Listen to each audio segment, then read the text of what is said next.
નમસ્કાર, હું તો બોલીશમાં રોનક પટેલ આપનું સ્વાગત કરું છું. હું તો બોલીશનો આજે સતત 1097મો એપિસોડ અને સતત 1097મા એપિસોડના બે મુદ્દા છે. પહેલો મુદ્દો છે મિશન રૂપાલા કોનું મિશન, અને બીજો મુદ્દો છે ધમકીની રાજનીતિ. ચૂંટણી સમયે નેતાઓ કેવી રીતે ધમકી આપે છે એનો પર્દાફાશ કરવો છે. પરંતુ પહેલો મુદ્દો મિશન રૂપાલા કોનું મિશન.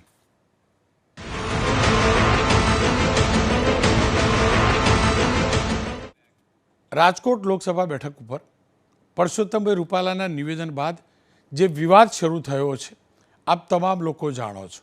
એમનું નિવેદન શું હતું એ પણ જાણો છો. ત્યારબાદ તેમને કેવી રીતે માફી માગી એ પણ જાણો છો. બીજેપી તરફથી પણ માફી મંગાઈ એ પણ આપણે જાણીએ છીએ. બેઠક થઈ એ પણ જાણીએ છીએ. પણ આ તમામની વચ્ચે રાજકોટ લોકસભા બેઠક ઉપર પરસોત્તમભાઈ રૂપાલાએ પ્રચાર પણ શરૂ કરી દીધો છે.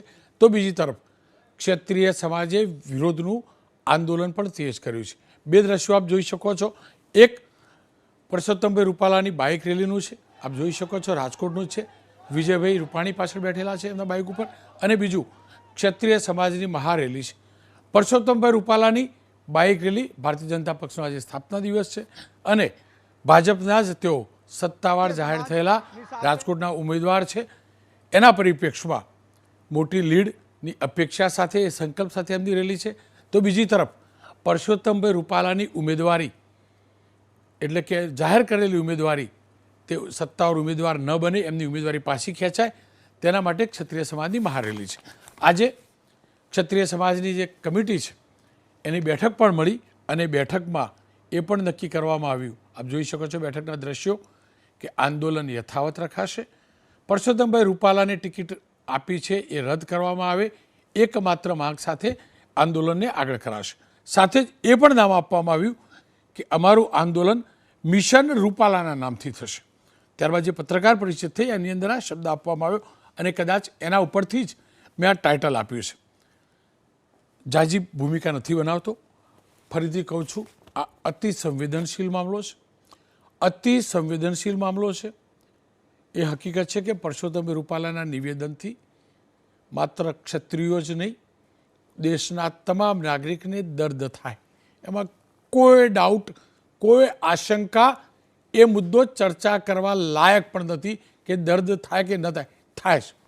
પરંતુ હવે જે સ્થિતિ સર્જાઈ રહી છે એના વિશે ચર્ચા કરવી જરૂરી છે અને સાથે એ પણ જાણવું જરૂરી છે કે શું ચૂંટણી, કેમ કે ચૂંટણી છે એટલે સ્વાભાવિક રીતે જ એ પોલિટિકલ મુદ્દો બને પણ ખરો. અને એટલે જ મુદ્દો એ પણ છે કે મિશન રૂપાલા કોનું મિશન, એટલે આ ટાઇટલ મેં આપ્યું છે. આ મુદ્દે ચર્ચા કરવા સહદેવસિંહજી ચુડાસમા ક્ષત્રિય આગેવાન છે, અશ્વિનસિંહ સરવૈયા પ્રમુખ છે રાજપૂત વિદ્યાસભાના, ચીનુભાઈ કાથરોટિયા નિવૃત્ત પ્રિન્સિપાલ છે જામનગરથી, એમની સાથે મેં વાત કરી છે, અને કૌશિકભાઈ મહેતા વરિષ્ઠ પત્રકાર છે, પૂર્વ તંત્રી ફૂલછાપના. ખેર, સહદેવસિંહ સાથે જ વાત કરી લઉં. સહદેવસિંહજી, આપને શું લાગે છે આ સ્થિતિ સર્જાવા પાછળનું કારણ શું અને આ સ્થિતિમાંથી બહાર કેવી રીતે નીકળાય? જુઓ, ક્ષત્રિય સમાજે કટોકટીના સમયમાં આખા દેશને બચાવ્યો છે, બહાર કાઢ્યો છે, જીવાડ્યો છે, અને એટલે જે અપેક્ષા સાથે એ સવાલ પૂછી રહ્યો છું. રોનકભાઈ, પરસોત્તમભાઈ રૂપાલાએ શાંત જ્વાળામુખી ઉપર ચિનગારી ચાંપવાનું કામ કર્યું છે. રાજપૂતો, રજવાડાઓ અને અમારી રાજપૂતાણીઓના અસ્મિતા ઉપર ઘા કર્યો છે. એટલે આ વાત માફીને પાત્ર બનતી નથી. કારણ કે અગાઉ પણ પરેશ રાવલે આ જ રાજકોટની ધરતી ઉપરથી રાજપૂતો વિશે અપશબ્દો કહ્યા હતા, ત્યારે અમે એને માફ કર્યો હતો. વર્ષો પહેલાં એક ભૂતપૂર્વ મંત્રીએ પણ રાજપૂતો વિશે ટિપ્પણી કરેલી, ત્યારે પણ અમે એને માફ કર્યો હતો. રાજપૂતોનો આ ભવ્ય ઇતિહાસ છે. આ દેશ માટે અમે બલિદાનો આપ્યા છે. અમારી ગાયોની રક્ષા માટે કે બેન દીકરીઓની રક્ષા માટે અમે લાખો માથા આપી દીધા છે અને લાખો માથા કાપી પણ લીધા છે. આ એ રાજપૂત સમાજ છે. 562 રજવાડાઓ અમે સરદાર સાહેબ પટેલના કહેવાથી 1 મિનિટમાં રાષ્ટ્રને અર્પણ કર્યા છે. ત્યારે આવો જો ગૌરવશાળી ઇતિહાસ ધરાવતા રાજપૂત સમાજની કોઈ બેન દીકરી ઉપર જો અસ્મિતાની ઉપર ઘા કરે ને, તો આ રાજપૂત સમાજ ક્યારેય સાંખેલા નહીં. હું રૂપાલાને કહેવા માગું છું કે જો તમે આ નિવેદન કરતા પહેલાં સરદાર પટેલ સાહેબને યાદ કર્યા હોત તો તમે આ નિવેદન ન કરેત. આ નિવેદન તમારું રાજકીય છે, રાજકીય લાભ લેવા માટેનું છે. આજે ક્ષત્રિયો તમે જો રાજકોટમાં મહારેલી, ધંધુકામાં આવતીકાલે મહાસંમેલન, માફી કરવાની જે વાત કરે છે ને કે વારંવાર કે એકવાર માફી આપી, 2 વાર માફી માગી, તો હું એ લોકોને પણ કહેવા માગું છું કે આવતીકાલે તમારી બેન દીકરીનો કોઈ પક્ષનો કાર્યકર હાથ પકડશે, એની ઇજ્જત ઉપર હાથ નાખશે, ત્યારે તમે શું માફ કરી દેશો? આ ક્ષત્રિયોનો આક્રોશ છે, આ રાજપૂતાણીઓનો આક્રોશ છે. રોનકભાઈ, આ દેશ માટે રાજપૂતોએ જેટલા બલિદાનો આપ્યા છે ને એનો ગૌરવશાળી ઇતિહાસ છે. ત્યારે તમે એક રાજકીય લાભ માટે, મત માટે જો આવી નિમ્ન કક્ષાએ જાઓ, અને પરસોત્તમભાઈ ખૂબ જ અનુભવી વ્યક્તિ છે, કેબિનેટ મંત્રી રહી ચૂક્યા છે, ત્યારે જો એ આવી વાત કરે તો રાજપૂત સમાજ ક્યારેય પણ સાખી લે નહીં. અન્ય કોઈ પક્ષનો કાર્યકર, અન્ય કોઈ પક્ષનો નેતા પણ જો આ બોલ્યા હોત તો પણ આજે આ જ પરિસ્થિતિ ઊભી થઈ હોત. કારણ કે હવે અમે કોઈ રીતે માફી આપવાની વાત અમને મંજૂર નથી. અમારી સંકલન સમિતિએ પણ એ જ વાત કરી છે, માફી 1 વાર હોય, 2 વાર હોય, પણ જ્યારે તમે અસ્મિતા ઉપર ઘા કરો ત્યારે ક્યારેય માફી ન હોય. રાજપૂત માટે પોતાની અસ્મિતા, પોતાના મોત વાલું છે, પણ અસ્મિતા ઉપર ઘા થાય ક્યારેય રાજપૂત સહન કરી શકે નહીં, અને ઇતિહાસ એનો સાક્ષી છે. અશ્વિનસિંહજી સરવૈયા મારી સાથે જોડાયા છે. અશ્વિનસિંહજી, મેં સહદેવસિંહજી સાથે વાત કરી રહ્યો હતો, પણ જે પણ સ્થિતિ સર્જાઈ છે એનો ઉકેલ શું હોઈ શકે? ઉકેલ શું હોઈ શકે? જો અત્યારે આ જે આંદોલન છે ને એ સ્વયંભૂ ઉત્પન્ન થયેલું છે. કારણ કે હવે કોઈ નેતાના કે કોઈ સમાજના આગેવાનના હાથમાં નથી રહ્યું. જ્યારે માતૃશક્તિની ઉપર ઘા થયો છે તો એ ઘા રૂજાય એમ જ નથી. લોકોના દિલની લાગણી છે કે રૂપાલાનું જીનું તો નામ ન જ હોવું જોઈએ, અને એ અમે કાઢીને જ રહીશું, એવું લોક લાગણીને આપ જોઈ રહ્યા છો. જે રીતે આજે રાજકોટનું જે રેલી હતી તમે જુઓ, સ્વયંભૂ લોકો આવેલા છે. તો સરકારે આ બાબતે 100% વિચારવું જોઈએ. અને ક્ષત્રિયો હંમેશા હિન્દુત્વની રક્ષા સાથે જોડાયેલી છે ને ભાજપ સાથે જોડાયેલી છે. મને તો આ ખબર નથી પડતી કે આટલું બધું સરકાર કેમ ખેંચી રહી છે કે જ્યારે આ ચિંગારી દાવાનળ થઈ જશે ત્યારે કોઈ ડિસિઝન લેશે. તો મારી તો વિનંતી છે આપના માધ્યમ દ્વારા કે આનો જલ્દીથી જલ્દી કોઈ નિર્ણય કરી લે સરકાર. અશ્વિનસિંહજી, જો બેઠક પણ સરકાર તરફ કે શાસક પક્ષ તરફથી થઈ, હાજી, ક્ષત્રિય સમાજના બીજેપી સાથે જોડાયેલા નેતાઓ સાથે પણ થઈ, એમની પણ સ્થિતિ સુડી વચ્ચે સોપારી જેવી હશે, આપ પણ સમજો છો. હું ફરીથી કહું છું, પરસોત્તમભાઈ રૂપાલાના એ સ્ટેટમેન્ટને આ સંસ્કૃતિ સાથે જોડાયેલો કોઈ પણ વ્યક્તિ જો સાચા અર્થમાં સંસ્કૃતિ સાથે જોડાયેલો હોય તો ક્યારે એ મુદ્દે ચર્ચા પણ ન કરે, એને જસ્ટિફાય પણ ન કરી શકે. હું માનું છું. પણ હું એ જ કહેવા માગું છું, કંઈક તો ઉકેલ હોય ને, કંઈક તો નિવેડો હશે ને આનો. હાજી. અરે આપ જો પહેલાંના ટાઈમમાં જ્યારે કોઈ રેલવેની દુર્ઘટના થતી હતી તો એના મિનિસ્ટરને તો એમાં એ તો દિલ્હી બેઠા હોય પણ પોતાની જવાબદારી સમજીને એ રાજીનામું મૂકી દેતા હતા કે ભાઈ આ રેલવેનો એક્સિડન્ટ થયો, આટલા લોકો મૃત્યુ પામ્યા, તો પોતાની માથે લઈને એ પોતાનું રાજીનામું ધરી દેતા હતા. તો અત્યારે મારું તો એવું માનવું છે કે પરસોત્તમભાઈ પોતે જ કહી દે કે ભાઈ લોકોનો આટલો હોબારો છે તો મારે જ ઇલેક્શન નથી લડવું, તો બધી જ વસ્તુ શાંત થઈ જાય, સરકારને બી પછી કંઈ કહેવાનું ન રહે અને પરસોત્તમભાઈ પોતે જ પોતાનું નામાંકન પાછું ખેંચી લે, એવું હું માનું છું.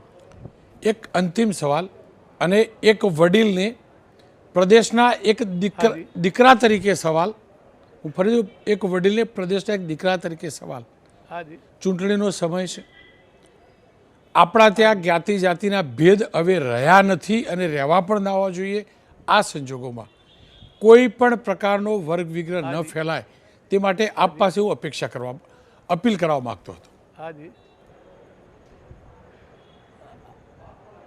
અમે તો ઓલરેડી પટેલ સમાજના લોકોની પાસે જઈને વિનંતી કરેલી છે કે ઇલેક્શન તો આજે છે ને કાલે નથી. આજે તમે રાજકોટની રેલી જુઓ, અમે સરદાર પટેલને સ્ટેચ્યુને હાર તોરા કરીને અમે ત્યાંથી નીકળ્યા, કારણ કે મને પરિસ્થિતિ ખબર છે. સૌરાષ્ટ્ર ગુજરાતમાં આપણે ત્યાં અમદાવાદ ને ઉત્તર ગુજરાત કે દક્ષિણ ગુજરાતમાં એટલું નથી જેટલું સૌરાષ્ટ્રની અંદર જો આ વૈમનસ્ય ફેલાઈ જાય. આજે વર્ષો પછી તમે જુઓ તો સૌરાષ્ટ્રમાં પટેલો અને દરબારો વચ્ચે શાંતિ છે.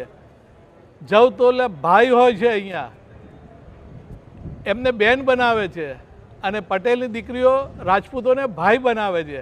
અને મારો મિત્ર એક ખાસ કહેતો હતો કે બાપુ તમારો દીકરો છે ને તો મારી દીકરીને હું કહું છું કે રક્ષા બાંધે, રાખડી બાંધે, કારણ કે જો રાજપૂત ભાઈ હશે ને તો અડધી રાતે આડો ઊભો રહેશે. એને કોઈ તકલીફ પડી તો હું પણ આપણા માધ્યમથી કહું છું કે અમે તો બધાને વિનંતી બી હાથ જોડીને કરીએ છીએ કે ભાઈ ઇલેક્શન કાલે જતું રહેશે, પણ વૈમનસ્યના બીજ જો રોપાઈ ગયા તો એ વર્ષોના વર્ષો સુધી એકબીજાને નડશે. અને આ વસ્તુ ગ્રાઉન્ડ લેવલે પહોંચી ગઈ છે. ગામડામાં શું હાલત થાય, તો હું તો એમ માનું છું કે રૂપાલાજી ઇટ સેલ્ફ પોતે જ રાજીનામું ધરી દે કે ભાઈ મારે આ લડવું નથી, પોતાનું નામાંકન પાછું ખેંચી લે. અશ્વિનસિંહજી, આપ બેઠકમાંથી સમય કાઢીને પધાર્યા, આપનો ખૂબ ખૂબ આભાર. ખેર, કૌશિકભાઈ મહેતા વરિષ્ઠ પત્રકાર છે, તેમની સાથે મેં વાત કરી છે કે સ્થિતિ શું સર્જાવા જઈ રહી છે, શું ન સર્જાવી જોઈએ. આવો સાંભળીએ એમને શું કહ્યું. કૌશિકભાઈ નમસ્કાર, આપનું સ્વાગત છે. પરસોત્તમભાઈ રૂપાલા મુદ્દે જે સ્થિતિ સર્જાઈ છે તેને લઈ તમારો હું વિડીયો જોતો હતો અને એની અંદર તમે એક ચિંતા પણ વ્યક્ત કરી વર્ગ વિગ્રહ ન થાય એની, અને સ્વાભાવિક રીતે જ એ ચિંતા તમામ ગુજરાતીઓને હોવી જ જોઈએ. સ્થિતિ શું સર્જાઈ રહી છે? જી, કારણ કે રોનકભાઈ એમાં એવું થયું છે કે રૂપાલાજી એક જગ્યાએ જે વાત કરી અને ક્ષત્રિય સમાજમાં રોષ ફાટી નીકળ્યો, એ પછી એમને થોડો અંદાજ આવી ગયો અને તરત જ એમણે માફી માગી. જયરાજસિંહને ત્યાં જઈને પણ માફી માગી. એ પછી પણ પાછી વાત આવી, CR પાટીલે માફી માગી, છતાં રોષ ઠંડો પડતો નથી. આ બહુ મોટી સમસ્યા થઈ છે. અને રાજેન્દ્રસિંહ રાણા જેવા પીઢ અગ્રણી ભાજપના જાહેર સભામાં એમ કે આ બહુ દુઃખદાયક વાત છે. એનો મતલબ એમ છે કે ક્ષત્રિય સમાજમાં રોષ છે, સાવ ખોટો નથી, સાચો પણ છે. બે વર્ગ હશે, ભાજપના ક્ષત્રિયો હશે, ભાજપને માનનારા ક્ષત્રિયો પણ હશે, બીજા પણ હશે. એટલે વાત એટલી બધી આગળ વધી ગઈ કે મને લાગે છે કે હવે ભાજપના હાથમાં વાત રહી છે કે કેમ એ પણ પ્રશ્ન છે. તરત જો ફાયર ફાઇટિંગ થયું હોત તો હું માનું છું કે આ વાત પૂર્ણ થઈ ગઈ હોત, પણ ક્યાંક થોડીક ચૂક થઈ છે. એ પક્ષીય રીતે કે પક્ષમાં થોડો મતભેદ હોય એના લીધે એ વાતમાં આપણે પડવું નથી, પણ એના કારણે વાત બહુ મોટું સ્વરૂપ પકડી ગઈ છે. અને મને લાગે છે કે બંને બાજુએ પ્રયત્ન થવા જોઈએ કે આનો ઉકેલ જલ્દી આવે. નહીંતર મેં જેમ કહ્યું તેમ સૌરાષ્ટ્રે પટેલ દરબારનો જે વર્ગ વિગ્રહ જોયો છે એ બહુ જ ખરાબ છે અને એમાં અનેક લોકોનો ભોગ લેવાયો છે. ઝેરના બહુ વાવેતર થયેલા જોયેલા છે અને ઘણા વર્ષોથી આ વર્ગ વિગ્રહ શાંત થયો છે અને મને લાગે છે કે એકદમ સેટલ ડાઉન થયો. આ એક મુદ્દાના કારણે ફરી જો આ વર્ગ વિગ્રહ થાય તો બહુ મોટી સમસ્યાઓ રાજકીય રીતે નહીં પણ સામાજિક રીતે, સામાજિક જે બોન્ડિંગ તાણાવાળા છે એ પણ તૂટે. એટલે મને લાગે છે કે બંને પક્ષેથી થોડા ડગલા એકબીજાની સાથે ચાલી અને કોઈ ઉકેલ લાવવો પડશે, બહુ ઝડપથી લાવવો પડશે. નહીંતર વાતનું વતેસર જે રીતે થયું છે એ વધારે ખરાબ સ્થિતિએ પણ પહોંચી શકે છે. કૌશિકભાઈ, કેમ કે પરસોત્તમભાઈએ ગઈકાલે જ કહ્યું કે આગામી 2-3 દિવસની અંદર તારીખ જાહેરાત કરશે, ફોર્મ ક્યારે ભરવાનું, ઉમેદવારી ક્યારે કરશે. ક્ષત્રિય સમાજની એક જ માગ છે, પરસોત્તમભાઈને ઉમેદવાર ન બનાવે એને લઈને. આ સંજોગોમાં એક નવો શબ્દ આવ્યો, ભાજપૂત, એટલે કે ભાજપમાં બિલીવ કરનારા અથવા ભાજપ સાથે જોડાયેલા ભાજપના એક ક્ષત્રિય નેતાઓ. આપ શું માનો છો, એમની હાલ સ્થિતિ શું હશે? અને બીજું એ પણ જાણો છે એક્ઝેક્ટ પોલિટિકલ ઇક્વેશન શું બની રહ્યું છે? એટલે આમાં બે મુદ્દાઓ છે. એક તો આ મુદ્દાના કારણે ભાજપમાં ક્ષત્રિયોના બે ભાગ પડ્યા. સમાજની રીતે નહીં પણ રાજકીય રીતે બે ભાગ પડ્યા. અને મહત્ત્વની વાત રોનકભાઈ એ છે કે કોઈ પણ ક્ષત્રિયને ભાજપ સામે કે નરેન્દ્રભાઈ મોદી સામે વાંધો નથી, વાંધો માત્ર ને માત્ર રૂપાલા સાહેબ સામે છે. એટલે આ એક મુદ્દો છે.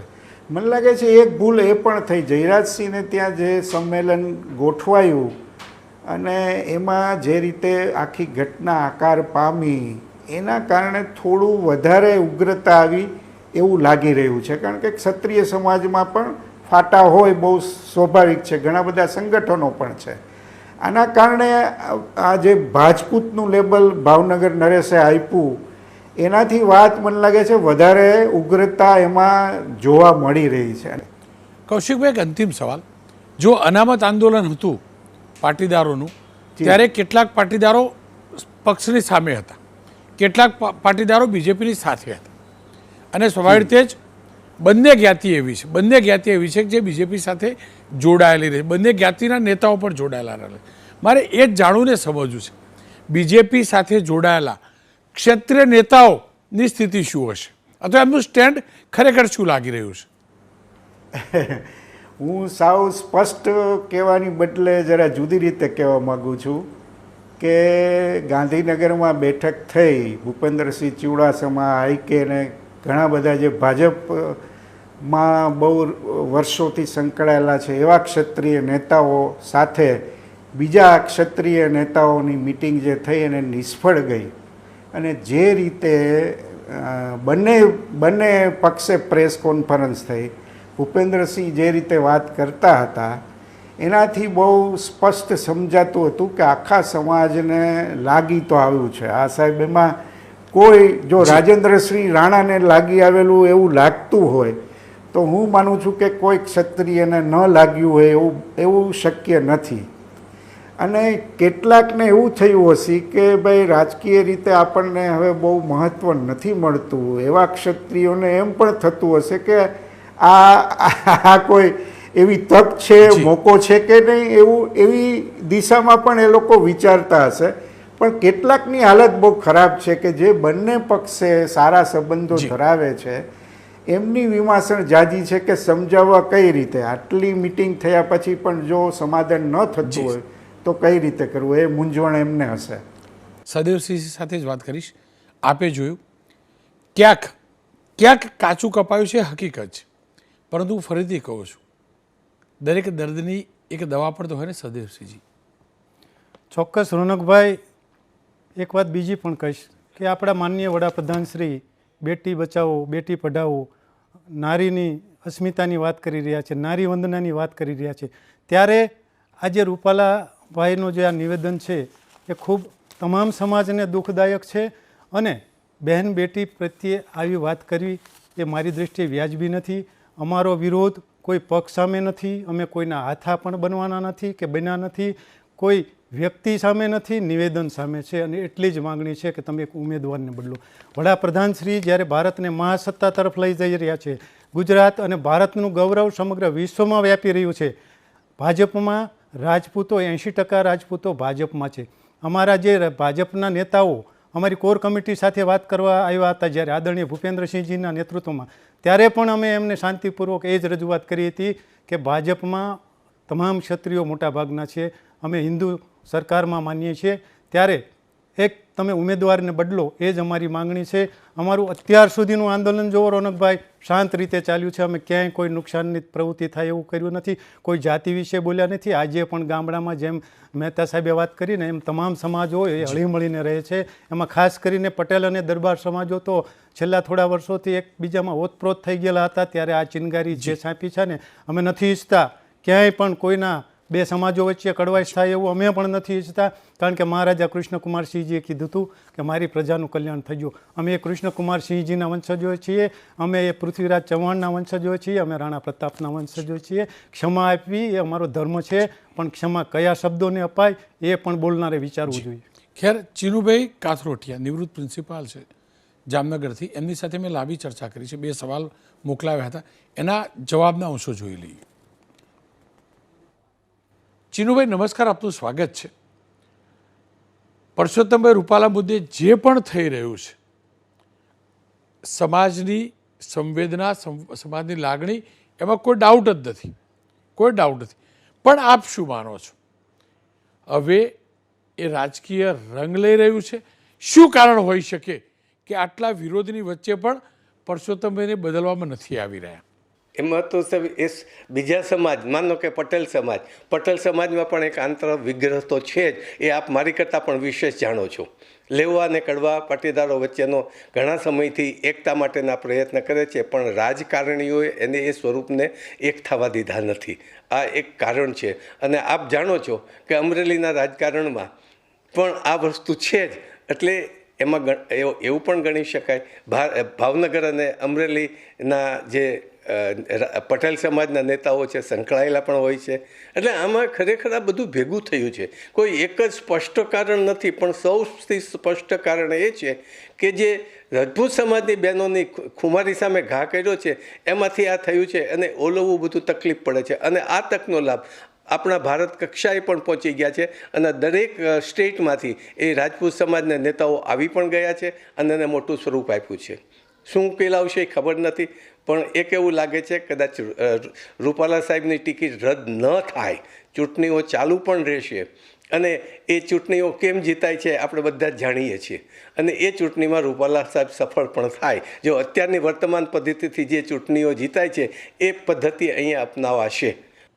ચીનુભાઈ, પરસોત્તમભાઈને જો બદલવામાં ન આવે અને ચૂંટણી લડાય તો શું સ્થિતિ સર્જાય? ભારતીય જનતા પક્ષને કેટલો નફો, કેટલું નુકસાન થાય? કોંગ્રેસને કેટલો નફો, નુકસાન થાય?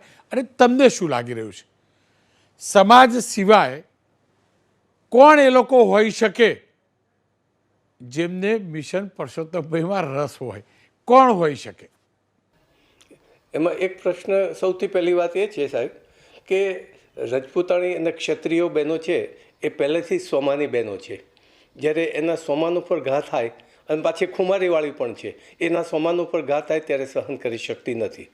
તો સૌથી પહેલું આ રિએક્શન એમના ખુમારી સામેનું છે. અને સામૂહિક સ્ટેટમેન્ટ છે એટલા માટે, એક કે બે માટે હોત તો કદાચ આ પ્રશ્ન આટલો બધો ચગ્યો ન હોત. બીજું સાહેબ, આપ પણ જાણો છો કે રાજકારણ સમુદ્ર જેવું છે, ભરતીને ઓટ ચાલ્યા જ રાખે છે. અને એમાં જ્યારે મોકો મળે ત્યારે ફેંકાઈ ગયેલા રાજકારણીઓ અથવા વિરોધ પક્ષો એનો તક છોડતા નથી. અને તક છોડે તો એ રાજકારણીઓ ન કહેવાય. આ રાજકારણનો નિયમ છે. એ પણ એક બહુ સ્પષ્ટ વાત છે. પછીનો એક મુદ્દો એ છે કે ક્ષત્રિય સમાજના લોકો પણ ખેતી કરે છે. હું છેલ્લા 10 વર્ષથી એ વચ્ચે ફરું છું. એમને પણ એક જાતનો એને થતા અન્યાય સામે રોષ છે.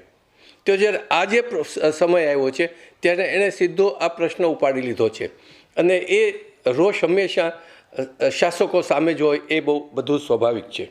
એટલે આ બધા કારણો છે.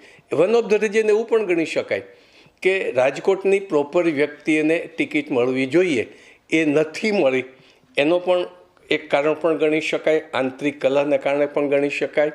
અને એક બહુ સ્પષ્ટ વાત છે કે દરેક રાજકીય પક્ષોમાં આંતરિક જ્ઞાતિના અને પોતાના સમૂહના નેતાઓ સામે ખેંચતાણ થતી જ હોય છે. અને એ ખેંચતાણમાંથી આવો એક મોકો એને સ્વરૂપ અપાયું છે. પરસોત્તમભાઈના નિવેદન બાદ આક્રોશ હોઈ શકે. આક્રોશ સહજ છે, પરંતુ વાત જેવું નથી કરવા માગતો પણ કરવા મજબૂર છું, એ જોહર સુધી આવી. એમાં કોઈ બેમત નહીં.